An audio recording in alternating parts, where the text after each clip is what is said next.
La diferencial.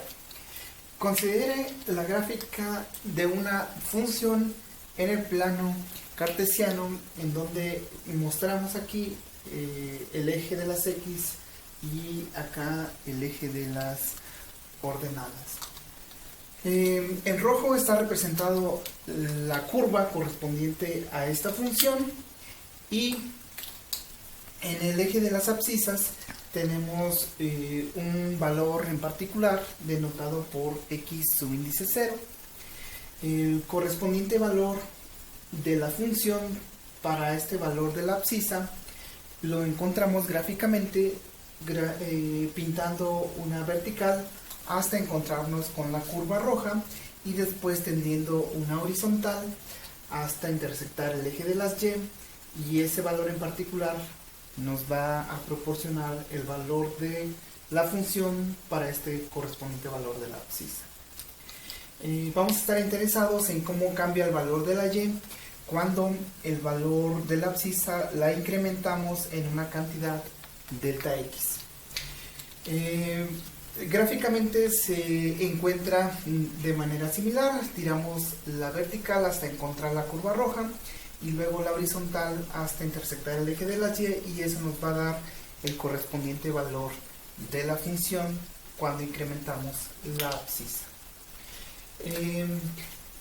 Dado que conocemos o se proporciona la función f de x, entonces este valor es simplemente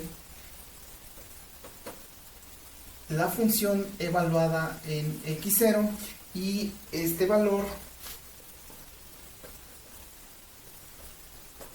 es la función evaluada en x0 más delta de x.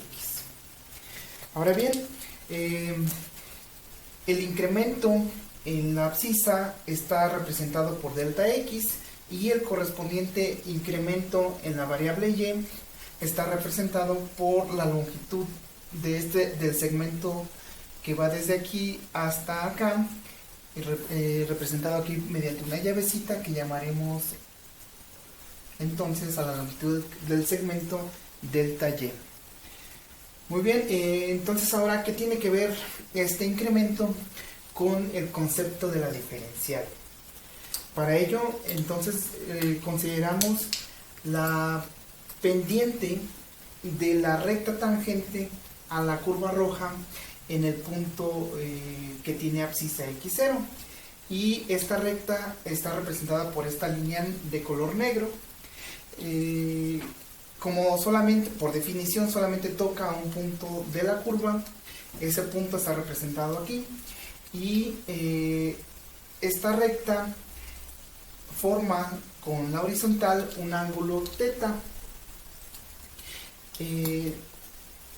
Ese ángulo está relacionado con la pendiente de la recta tangente mediante la función tangente. Y de cálculo diferencial se sabe que la pendiente de esta recta está dada por la derivada de la función.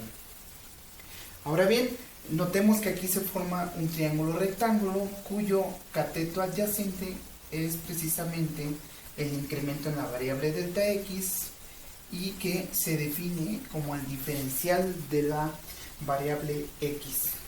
Por otro lado, el cateto opuesto de este triángulo rectángulo se define como el diferencial de la variable y lo primero que salta a la vista es que este diferencial no es lo mismo que el incremento en la función.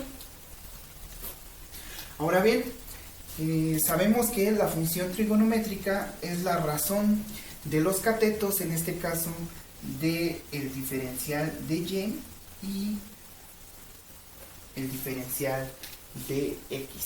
Entonces, a lo que hemos llegado es a esta igualdad, que no es otra cosa que lo que se había dado como definición en el curso de cálculo diferencial, es decir, la derivada de la función estaba representada mediante esta notación, donde el lado derecho no tenía otro significado más que representar a la derivada. Sin embargo, hay que notar que de esta manera en la que se construyó, se denota a la derivada como una razón entre dos cantidades representadas aquí. Entonces el lado derecho de esta ecuación ya tiene un significado y se puede distinguir dos cantidades distintas. Por lo tanto, podemos despejar de esta ecuación al diferencial de y como la derivada de la función multiplicada por el diferencial de x. Y esto nos da una manera de calcular el diferencial de y en términos del diferencial de x y por supuesto de la derivada. Ahora bien, como y representa a la función, otra manera de escribirlo es la siguiente. Se escribe diferencial de la función y del otro lado queda exactamente igual.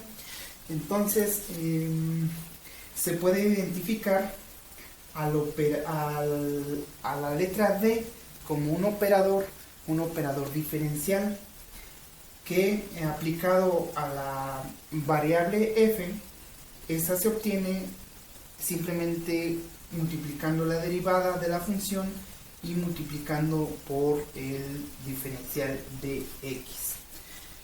De esta manera, el operador diferencial obedece todas las propiedades que cumple la derivada, como se puede ver de esta ecuación. Ahora, como estamos interesados en la derivada en este punto, entonces esta diferencial es simplemente el valor de x se sustituye por el de x0 para obtener esta cantidad.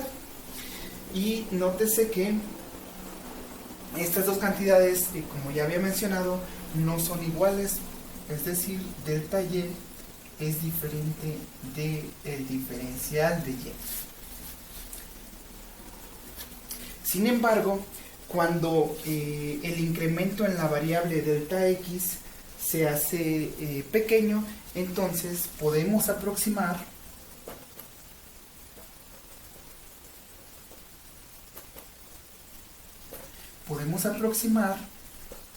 el incremento en la variable y por la diferencial de y. Y esa tiene una ventaja muy importante porque en algunas situaciones es más práctico determinar el diferencial de y que esta cantidad, que va a ser lo que se va a ver en las siguientes aplicaciones.